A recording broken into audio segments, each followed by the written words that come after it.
So as Catherine mentioned, the goal of tonight's training is to teach you to be effective active bystanders, especially in mass casualty or high threat events such as shootings. This collection of information and skills can literally keep people alive until help arrives. So this slide provides an overview of the training. We're going to start by talking about the critical role played by active bystanders in emergencies, including some case studies. And then we're going to preview 4 preventable causes of death that you can learn to recognize and to treat to keep people alive until help arrives. We're going to talk a little bit about how our brains tend to work in disasters and how awareness of that can help you respond better. And finally, most of the presentation is going to be a deep dive into 4 key steps to being an effective active bystander, which we call the 4R's. It's recognize what's happening, respond quickly and decisively, rescue yourself and others, and this is where emergency first aid comes in, and then report what you know to 911. We also sometimes refer to the 4R's as the emergency response arc. So let's start with talking about the critical role played by active bystanders. This photo was taken shortly after the shooting at the Harvest Music Festival in Las Vegas in 2017, which killed 60 people. So what do you see here? It's just chaotic. It's hard to tell what's going on, right? So you see a lot of people running around, but you also see that many of them are helping and tending to others. It's their family, their friends, and it's strangers who happen to be there. So people realized what was happening. They moved themselves and others to safety. They initiated first aid when they could. They gave comfort to the injured, and they called 911 with information. So these are the 4R's, and people are going to do those things naturally. What we don't see in this picture is any first responders, just because they haven't had time to arrive yet. This had just happened. So the point is that active bystanders are always going to be the first on the scene and the first to offer to help and to be able to help others. So this is why we have this course, is so that everyday people can learn what to do in an emergency like this that can help keep people alive until help arrives. So we're going to talk a lot in particular about active shooting events or mass shooting events because they've become more common and more deadly over the past few decades. So we want everyone to know how to react effectively in these situations. And as we've seen this year, they're continuing to happen. So as this slide points out, active shooting events occur frequently, as you know. They also happen kind of everywhere people gather. So at schools, churches, workplace, concerts, retail establishments. There's not really any place that people gather that's kind of exempt from this kind of thing. An important thing to know is that they typically begin and end suddenly and end fairly quickly. Most actually last less than 10 minutes. There are some exceptions, but most of them are short-lasting in nature, and it's an important thing to know. So a few cases around here that you might remember just locally is the Virginia Beach Municipal Center in 2018, the Capital Gazette newspaper in Annapolis in 2018, the Congressional Baseball Game in Alexandria in 2017, the Navy Yard in DC in 2013. That's just a short list. For more information on active shootings, you can check out the Secret Service National Threat Assessment Center, and I think Janine will post the link to that in the chat. Yep, she'll be posting it in just a sec. Thank you. Great. So from a public health perspective, this rise in shootings, especially with more deadly weapons like high-velocity rifles, has meant that injuries typically seen on the battlefield have become more common in civilian settings. So as a result of this, the medical and public health response to shootings has evolved and changed over the past couple of decades. So military doctors learned a lot about effective treatment of battlefield injuries from the wars in Afghanistan and Iraq. And they've created what's called Tactical Emergency Casualty Care, or TECC, which is a protocol that adapts the lessons learned from the military to a civilian context. Dr. Reed Smith, who created tonight's course, is one of the national leaders in this effort. A key learning from this, really the biggest single idea that we want you to take away from this training tonight, is that the research on military fatalities has identified 4 causes of death that could potentially be prevented with rapid treatment by bystanders. So we're going to go over these in detail tonight. You may have heard of a similar effort called Stop the Bleed, which is a national campaign to encourage bystanders to help in a bleeding emergency. So tonight's class is a Stop the Bleed class, but it covers more than that because it goes beyond bleeding. So this slide shows the bottom line. These are the 4 causes of death that are potentially preventable with rapid treatment by ordinary bystanders. These are not, of course, all the causes of death in a shooting or an emergency. They're not necessarily even the most common, but they're the ones that you can do something about as a bystander. They're listed here in order of how quickly they can kill someone. So this is the order in which you should treat them, and the order in which we're going to discuss them. We're just going to preview them now, and we'll talk about them more in detail later. So note that the selectiveness of this list means, as Catherine mentioned, this is not a general first aid class, doesn't cover important things like CPR, choking, or overdose Narcan. We do encourage you to take those classes separately. So just quickly what these 4 are, we're going to show a picture of each one, but I just want to run down these quickly. The main 4, massive bleeding from limbs, airway obstruction, penetrating chest wounds, and hypothermia and shock. We're going to talk about what all these mean and what to do about them next. First, a quick warning, we're going to include some graphic pictures of severe injuries in the upcoming slides. And we're doing this not to be shocking or upsetting or gratuitous, but to illustrate what we're talking about, to illustrate the key points. These pictures will really help you understand the injuries and the scenarios that we're discussing, and then prepare to be an effective active bystander if you ever need to.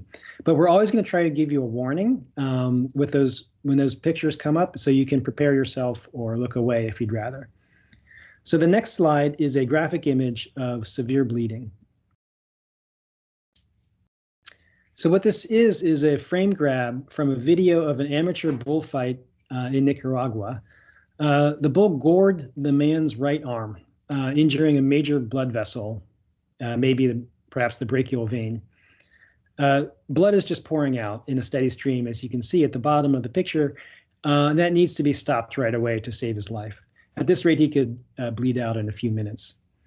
So in this case, what happened was bystanders applied direct pressure, and they improvised tourniquets, and they held the pressure until paramedics arrived, and the man survived.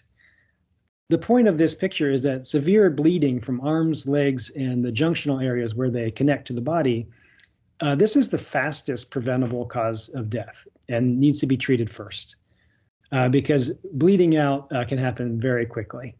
So later we're going to go through how to treat it in detail with lots of options, but the important thing now is to recognize this and to know that it's first on the list. So another graphic picture is coming up, though this next one is not as bloody. This is an illustration of airway obstruction, or potential airway obstruction. Airway obstruction is the second fastest cause of death that you can prevent, and so it's the second thing to treat.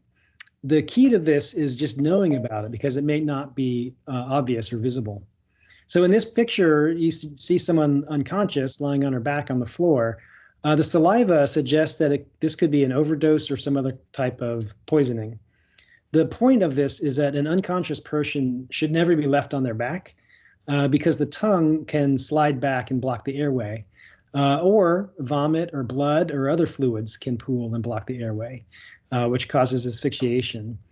So later we're going to talk about how to treat this. The short version is you just want to roll someone onto their side. And you should also do this if you see someone just passed out drunk. Okay, another graphic image is coming up.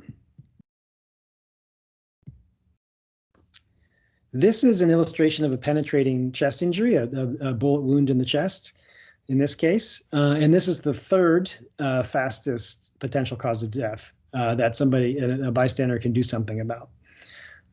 Notice that in this picture, the wound is not bleeding profusely. I mean, there's blood, but not nearly as much as in the first picture. But the thing to know about this kind of injury is it's still potentially deadly because the hole in the chest wall can compromise the mechanics of breathing. If air comes through that hole into the chest, then the air can build up in the chest cavity and interfere with proper breathing. This is called pneumothorax, literally air in the chest. And these injuries, of course, are very common in shootings, one of the most common injuries in shootings. And so it's important to know about this and to know that rapid treatment of this can help keep someone alive until help arrives. For this one, again, we'll talk in detail later, but again, the short version here is you just want to cover that hole. Okay, the fourth fastest preventable cause of death may not be obvious at all, and it's hypothermia or shock. In trauma, the thing to know here is that in trauma, including traumatic injuries, the body may not be able to maintain a stable temperature, especially if someone is wet or lying on a cold ground. Hypothermia occurs in about 2/3 of trauma patients, and it is much more fatal in trauma patients than in non-trauma patients. So, for example, data show 100% death rate in trauma patients who fall below 90 degrees core body temperature, compared to only a 20% death rate for non-trauma patients whose body fall below 90 degrees. So it's really important to keep people warm if they're traumatically injured. This picture is from an exercise in the UK. You can see the rescuers are trying to keep people warm by keeping them on stretchers off the ground, using blankets to help keep them warm. It looks like maybe they could do even more to cover up some exposed skin. The thing to know about hypothermia is you need to get patients out of wet clothes, off of cold floors or the cold ground, and under blankets or coats. It's easier to prevent hypothermia and shock than to treat it. So you need to be aware of this risk and take action to head it off. So that's it for the preview of the big four, and that's it for the graphic pictures right now. Again, we're going to talk more about them in detail later. This next slide provides a case study to illustrate these four potentially preventable causes of death in a real-world scenario. So in this study, Dr. Smith and two other doctors looked at the autopsy reports from the Pulse nightclub shooting in Orlando in 2016. And what they did was they each independently determined which deaths, based on those autopsy reports, might have been prevented if the patients had received emergency first aid within 10 minutes. So like, for example, by effective active bystanders. And if they had then gotten to hospital care within an hour. So their conclusion was that 16 out of the 49 deaths were potentially preventable by this standard. So that's about a third. Of those 16, 10 of them were the injuries that we just discussed, bleeding of limbs, airway obstructions, and pneumothorax. The rest were injuries that would be treatable with rapid removal to a hospital. So the bottom line is learning these skills for these four things in particular can really help save lives in an emergency. Okay, so now we're ready to start teaching some of the specific skills a little bit. And these are used for both major emergencies and also smaller everyday emergencies. So just to run through these quickly, we'll talk about them more in detail. Mental rehearsing and box breathing are techniques that you can use to help stay calm, react quickly, and make better decisions under stress. Run, hide, fight, you've probably heard of. It covers the main options you have in an active attack environment and how to make the best use of them to protect yourself and others. Techniques for effectively moving injured people will help get people out of harm's way so you can provide emergency first aid. And then we'll spend most of the time on the actual treatment of the four preventable causes of death: bleeding out, airway obstruction, chest wounds, hypothermia prevention. Finally, we're going to emphasize the importance of providing psychological support and human connection to injured people, because sometimes the best thing you can do is hold someone's hand, stay with them, get them to fight to stay alive for their loved ones, reassure them that they can get through this situation. This is probably the worst. If this happens, it's probably the worst day of their lives. And the number one thing they might need is for you to be there with them. And even if they don't survive, you've done good in that case. So let's learn about how our brains tend to work in disasters and how awareness of that can make us more effective bystanders. Amanda Ripley is a journalist who studied human behavior in actual disasters, often by interviewing survivors and witnesses. And in her book, The Unthinkable, she describes what she learned and how we can apply these lessons to react more effectively in emergencies. What she found is that people have varying reactions to emergency situations and often don't react how they think they will. She identified 3 stages that people tend to move through when faced with an unexpected emergency, which we'll cover on the next slide. She calls this the survival arc, and awareness of these stages will help you move through it quickly and effectively. So we highly recommend this book. It's easily available to download or purchase. You can get it at the library.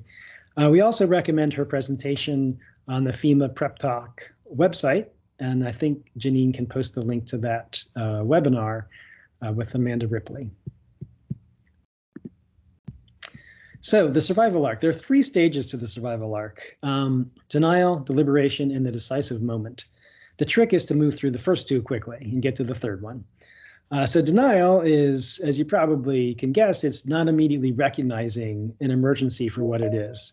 And the reason that it happens, and it does happen to almost all of us, is that our brains typically take shortcuts all the time to be more efficient.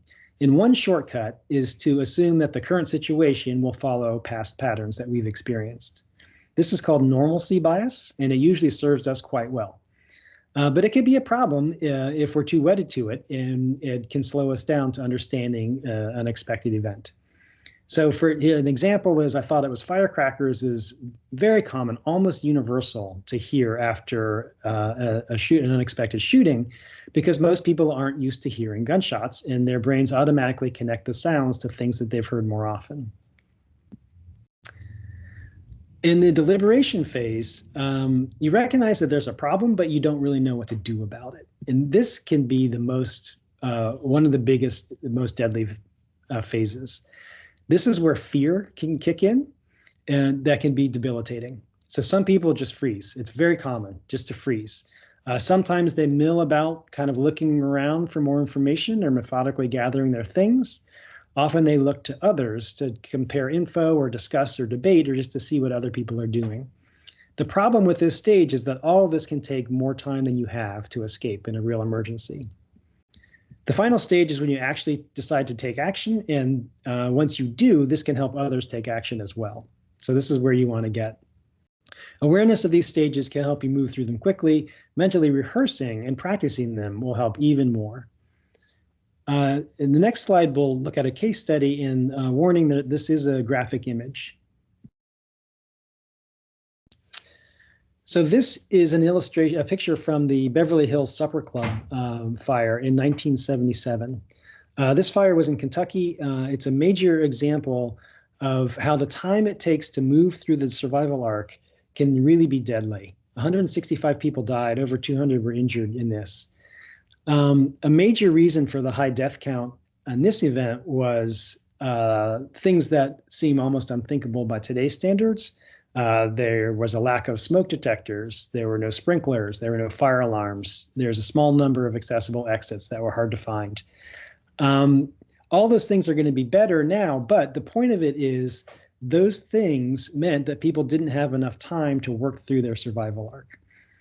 So as an example, one person who did think quickly was named Walter Bailey. He was an 18-year-old busboy at the time. He saw smoke, and he immediately just led a group of people out to safety without knowing the full extent of what was going on. He then went into a large ballroom where there was a bunch of people, and he literally grabbed the microphone from a comedian, pointed out the exits, told people there was a fire and they should just leave. And then he walked outside. The problem was most people didn't immediately follow him.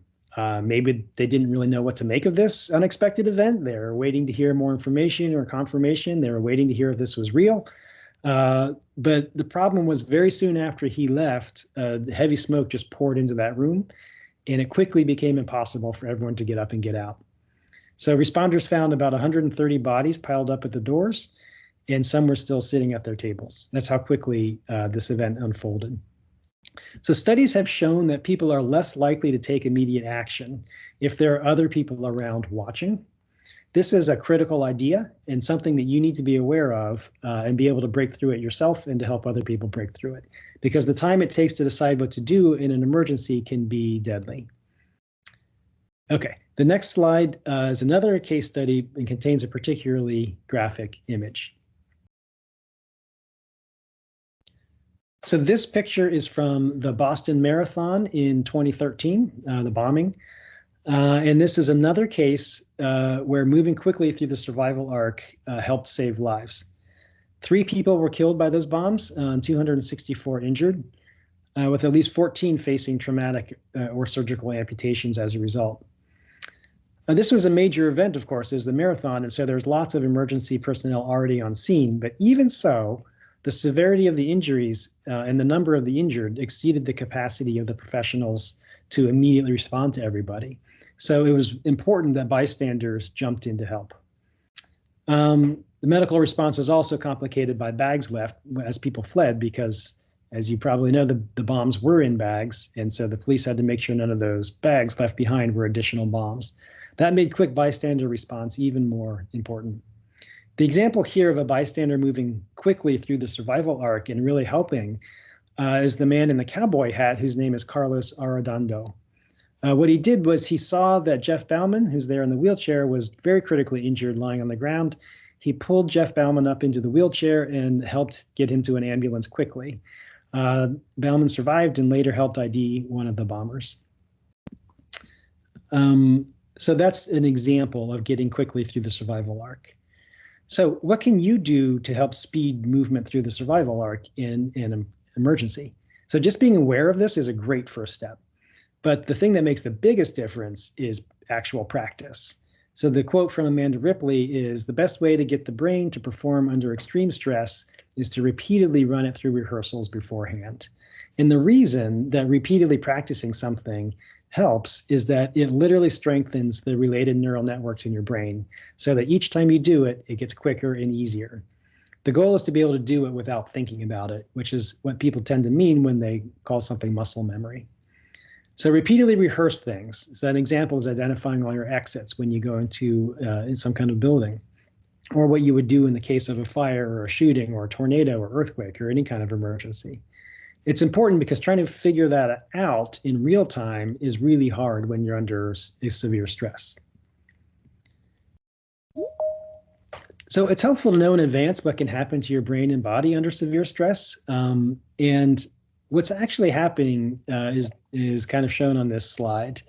Your heart and breathing rates tend to increase, adrenaline is released, and blood is shunted to the muscles to help run or fight. Endorphins are released, which help reduce pain. It's common for people to be injured and not even know it until later.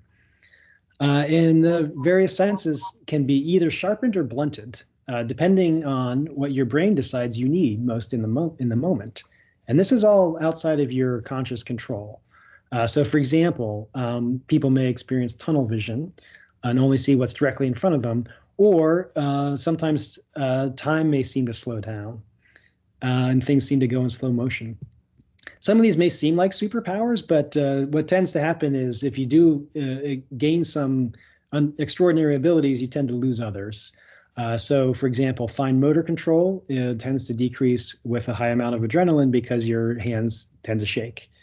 Complex reasoning declines because you're not doing as much prefrontal processing of things like logic and solving puzzles, and you're doing more kind of fight or flight kind of survival instinct kind of things.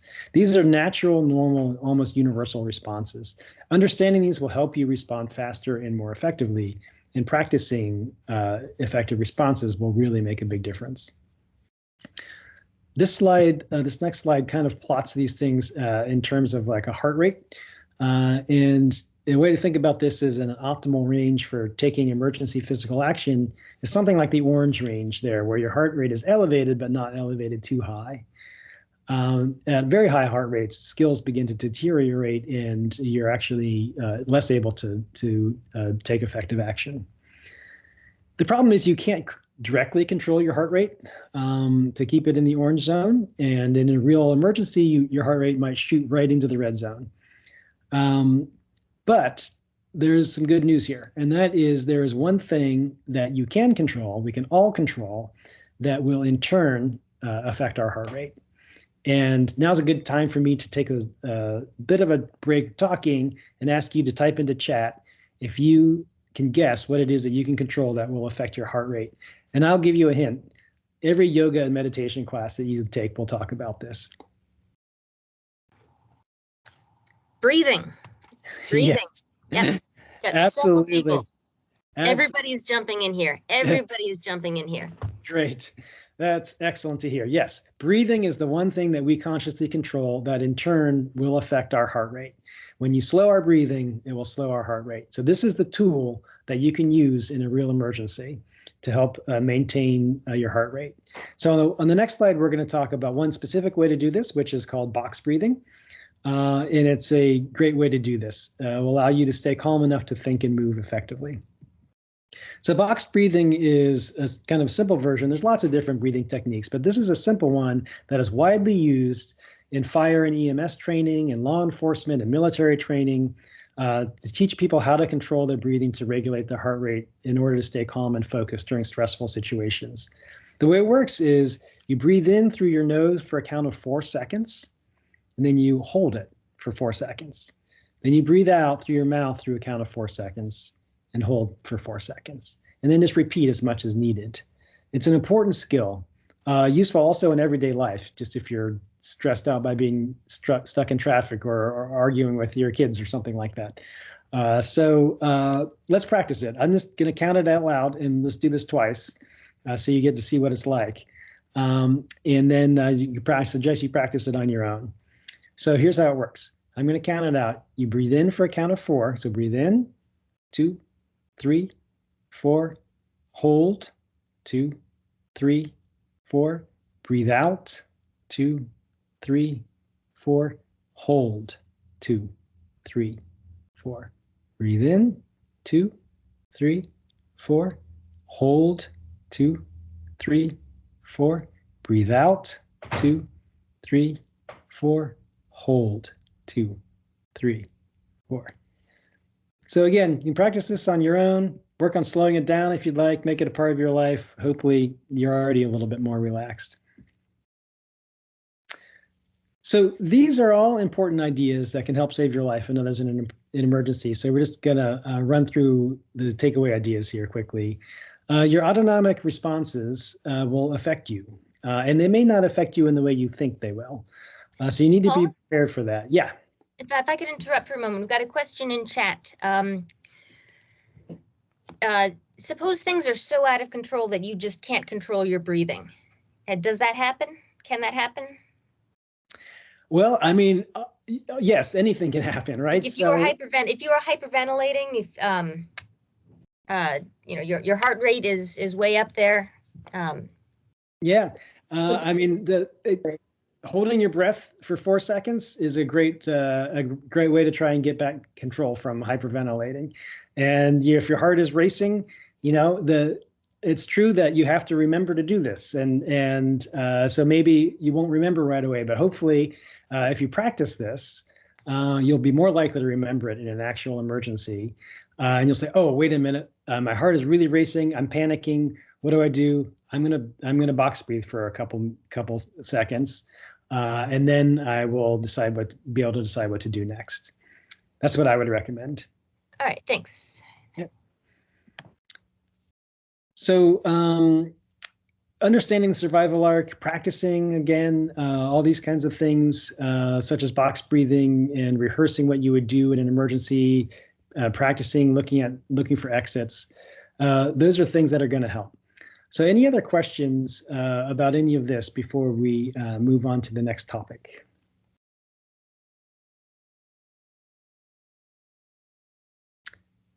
All right, in the interest of time, I'll assume that's a no, but please post questions if you have them.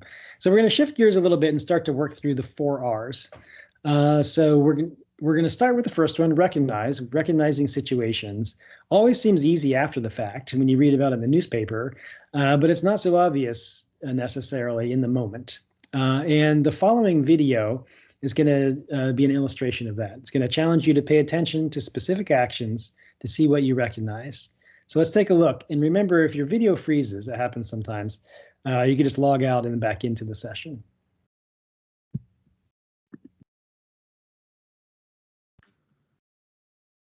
This is an awareness test. How many passes does the team in white make?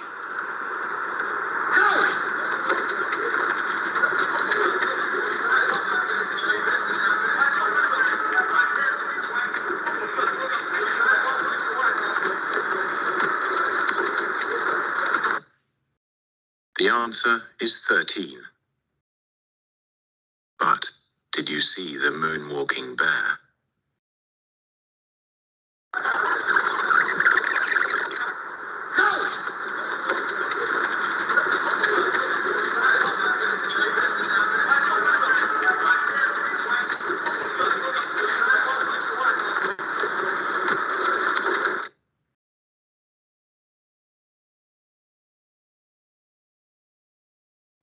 So did you see the moonwalking bear?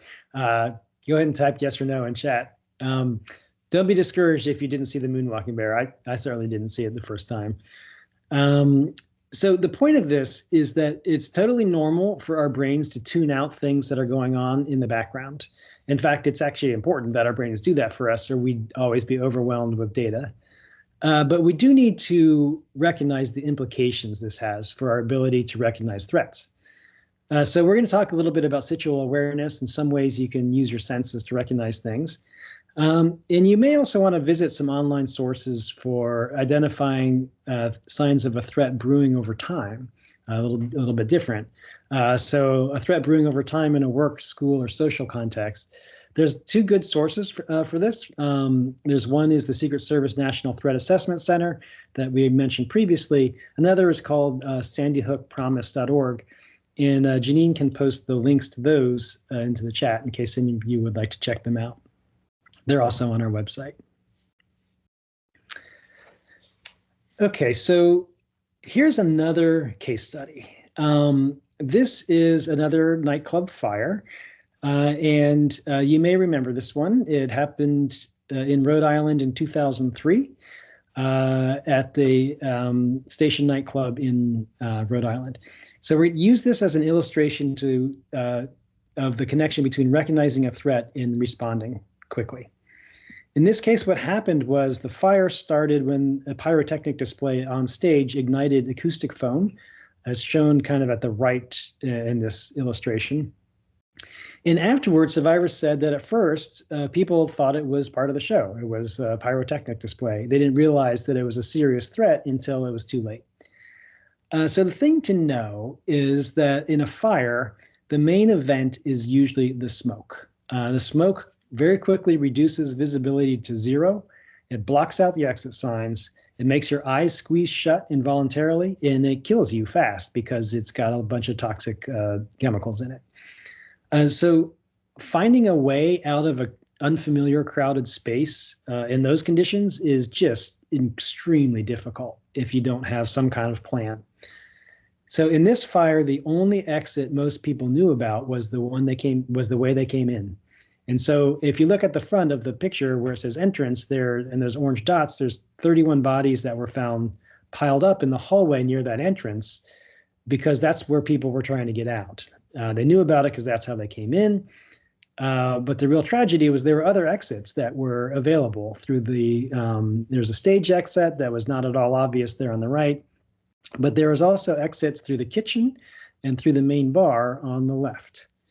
And so this is kind of a grim example of what can happen when people are packed into a place that is unfamiliar, they don't know the exits, and when something happens that they don't immediately recognize as a threat. So this is super important. This is the big takeaway for this.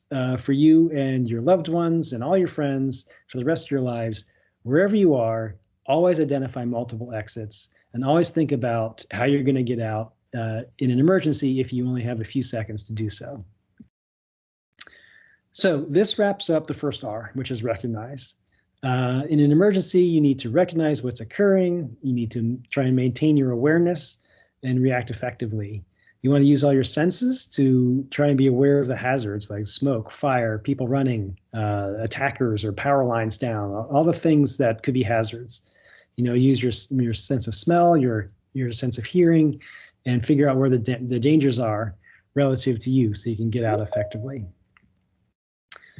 So the second R is to respond. And we say respond according to your plans. And that second part is really important because your response is going to be much faster if you actually have a plan in advance, particularly one that you've already rehearsed.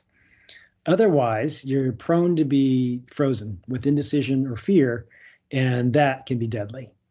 So in her book, Amanda Ripley notes that the standard safety briefing in an airplane that we've all probably heard many times says, secure your own oxygen mask before assisting others. It doesn't explain why. The safety briefing doesn't include the reason why. That's the recommendation.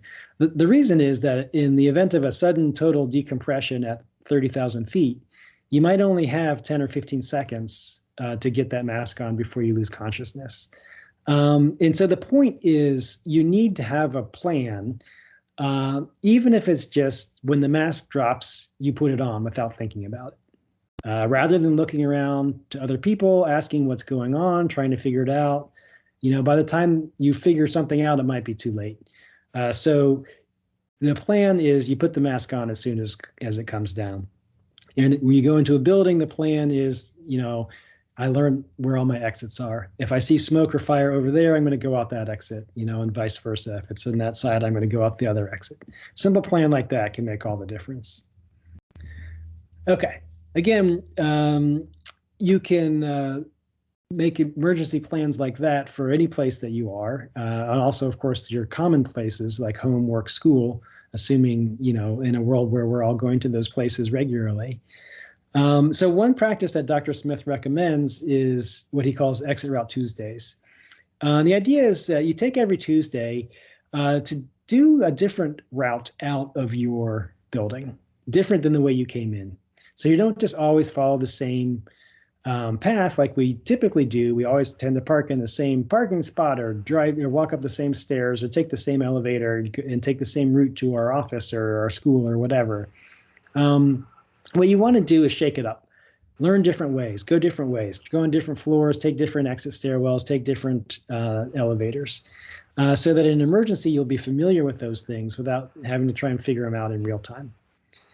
Another thing to do is to make a rally point. If you're with family or friends at work, you probably have some kind of emergency rally point already where you meet up in an emergency. So if you get separated, everyone meets back at this particular place. And then you can, in public places, you can model this behavior by saying out loud to your family and friends, hey, there's exits over there, and if we get separated, we'll meet back at the car. Just takes a few seconds and can make a big difference. Okay, so now we're going to move on to a specific situation, active shooter situation, where choosing a response can be more complicated because it depends on the specifics of the situation. I'm going to hand the mic over to Douglas, and he's going to talk about Run, Hide, Fight, which is recommended by the Department of Homeland Security. There's a link to a video in the chat, but in the interest of time, I think we're not showing the video here. So take it away, Douglas. Thanks, Paul. Run is a great option if you have quick access to an escape route. Take a moment to plan that route. Use exit signs, assuming they're going away from the gunfire, the smoke, whatever the danger is. Help others if you can, but please do not let them prevent you from running. You can't help anyone if you linger and are shot with a high caliber, high velocity round. Do not run around corners. As you approach a corner, take a sec to duck and at waist level or knee level, just without getting off your feet, look around that corner. Make sure that you're not walking into an ambush. There may be more than one shooter. The shooter may be roaming, may have changed places from where he or she started firing.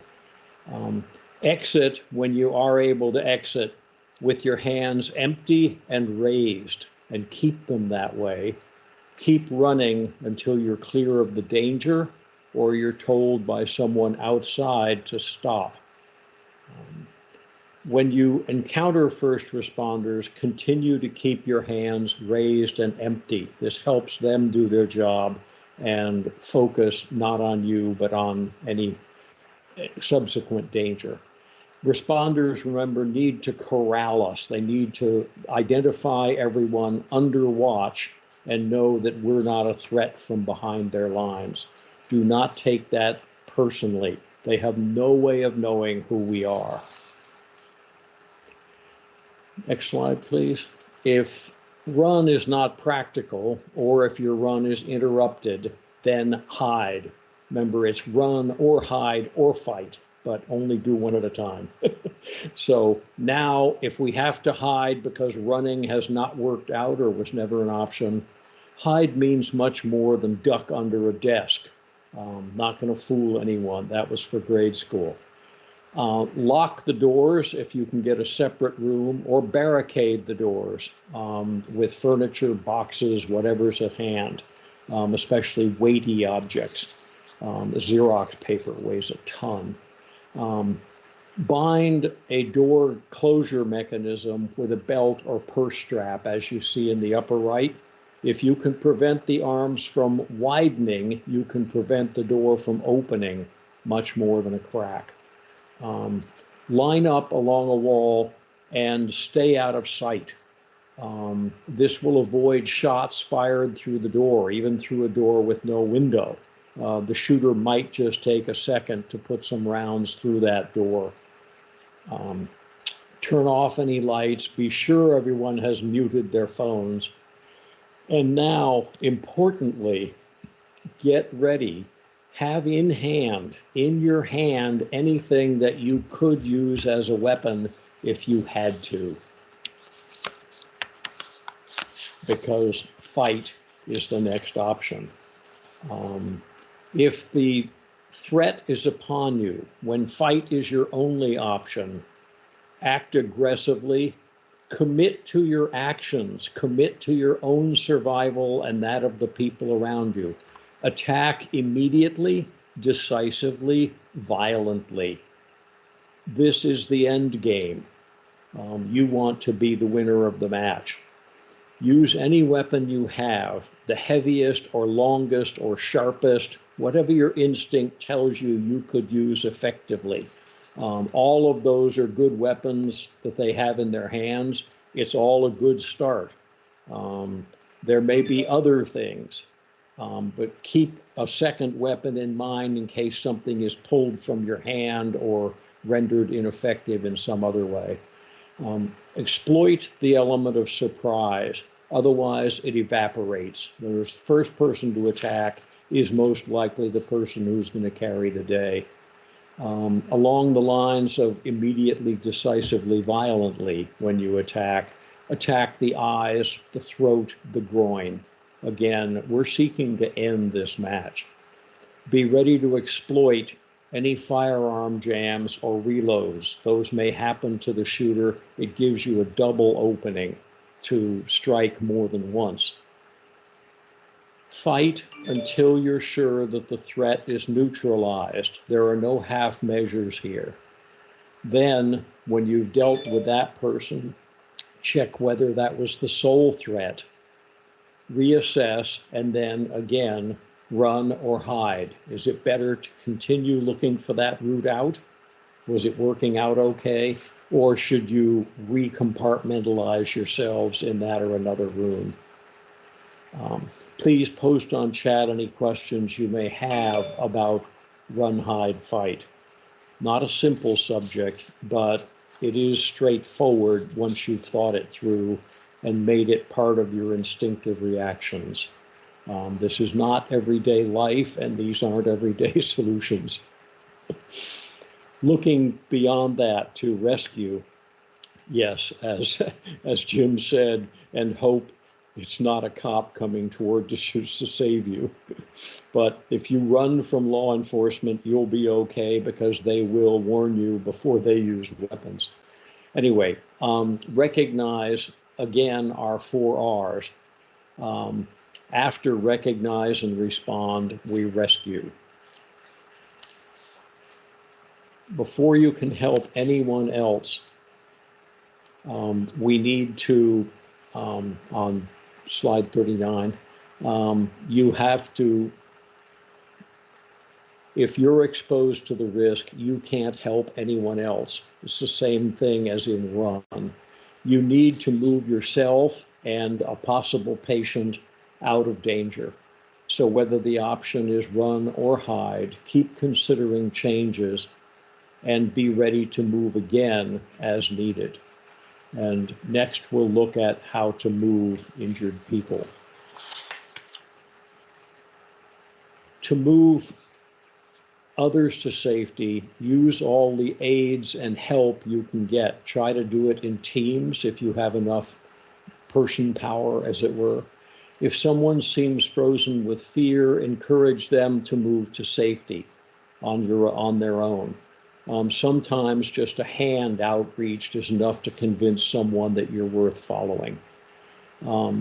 Offering them their own opportunity to help others also helps people orient, get them to aid you in aiding someone who is injured even more badly than they are. Excuse me. Improvised transport, as you see in some examples here. Anything with wheels is better than a straight drag. An improvised blanket or a curtain to help drag someone, a rug, a coat, or flat objects like broken down box, cardboard, the kinds of cart table rigs you see there. Anything that gives you mechanical advantage. You don't know how far you'll have to go to get clear of the scene. So use all the aids you can. You can also use a one-person drag or a two-person carry very effectively, which is what we'll look at next.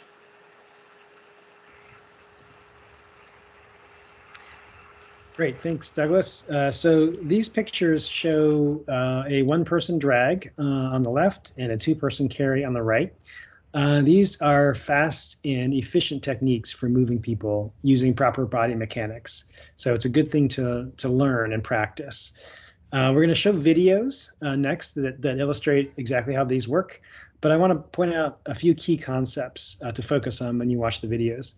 First, the rescuer standing behind the patient is doing the same thing in both of these cases.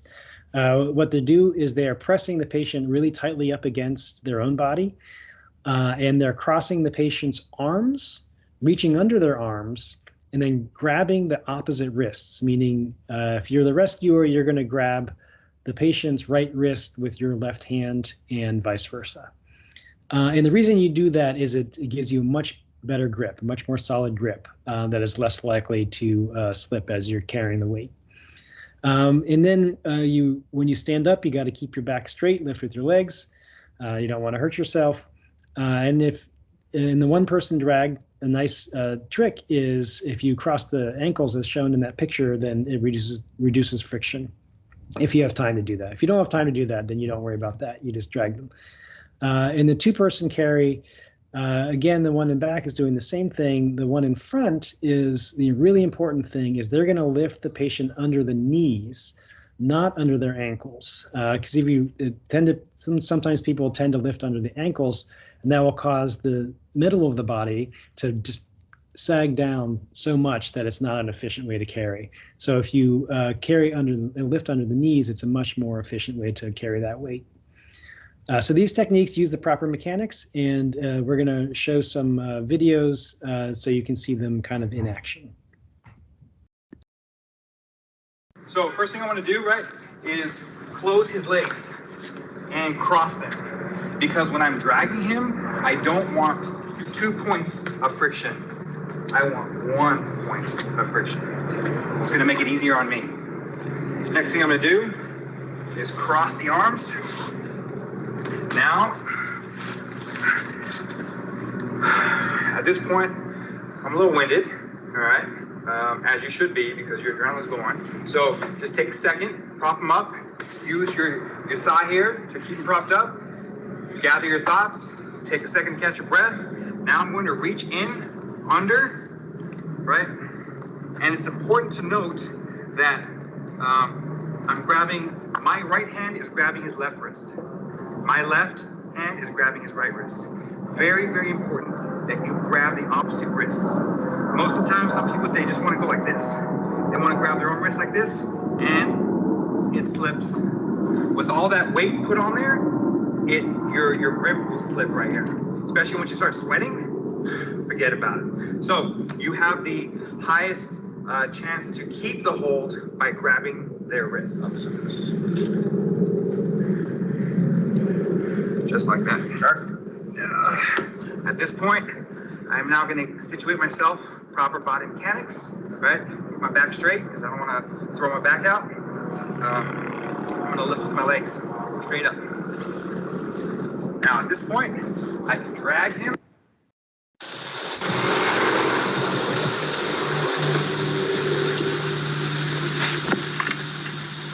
Okay, on 3, lean him up. 1, 2, 3. Okay, again.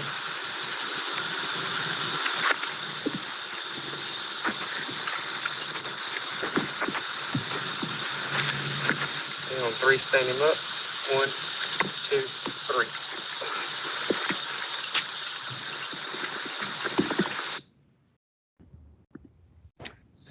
All right, so I'm just going to run through these really quickly because these are the key concepts for effectively moving injured people. Remember that you want to start low and close. You want to hold their weight close to your own body. If you're trying to hold somebody out away from your body, it's just not going to be very efficient. You won't be able to do it for very long. If you squeeze them close to your body, you'll be able to do it much better. You want to use your legs and your core. And you want to use the techniques that we just discussed shown in the videos and that are listed. I won't read every point on the slide here, but again, the points that are listed here on the slides will help you use proper body mechanics. The one thing that I'll point out that hasn't been pointed out yet is for the 2-person carry. There's a little bit more weight at the head. So if you have 2 rescuers and one is a little stronger, then it makes sense for the stronger person to be at the head. It's kind of a 60-40 kind of thing. So it's not a huge difference, but it is a difference. With a 2-person carry and a 1-person drag, you can move through more narrow openings, such as doorways and down hallways and stairs and things like that. Okay, so that's it for this section. Now that we've effectively moved people out of a dangerous situation, then we'll be able to start treating them.